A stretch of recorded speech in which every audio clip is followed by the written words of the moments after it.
నాకు భయంకరమైన ఒక దయ్యం కథ చెప్పు జాక్. అలాగే బిట్టు, జపాన్లో ఉన్న హిమేజీ క్యాస్టల్లో ఒక నీటి బావిలో నుంచి దెయ్యం వచ్చి 1, 2, 3. అని డచ్ ప్లేట్స్ ని కౌంట్ చేస్తుంది.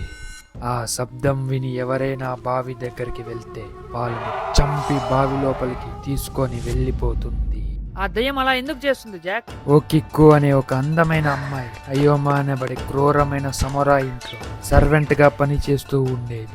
అయోమా ఓకిక్కు అందం చూసి ఎలాగైనా అతనిని దక్కించుకోవాలనుకునేవాడు.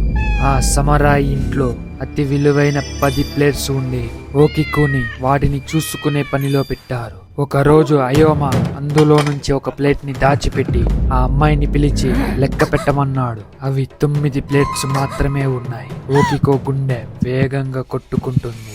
ఆ సమరాయ్ తన దగ్గరకు వెళ్లి, నువ్వు మా విలువైన సంపదను దొంగలించావు, ఇందుకు నీకు మరణ శిక్ష పడుతుంది, లేదా నువ్వు నా ప్రేమని అంగీకరించు, నిన్ను ప్రాణాలతో వదిలేస్తా అని అన్నాడు. కానీ ఓకికు అతన్ని ఒప్పుకోలేదు. కోపంతో ఉన్న అయోమా తన కత్తితో ఓకికోని చంపేసి ఆ నీటి బావిలో వేసేశాడు.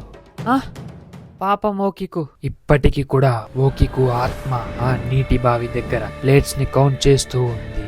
వామ్మో మిత్రులారా, ఇలాంటి మరిన్ని దెయ్యాల కథలు మిస్ అవ్వకూడదు అనుకుంటే మా ఛానల్ని సబ్స్క్రైబ్ చేసుకోండి. తిరిగి మనం నెక్స్ట్ వీడియోలో కలుద్దాం.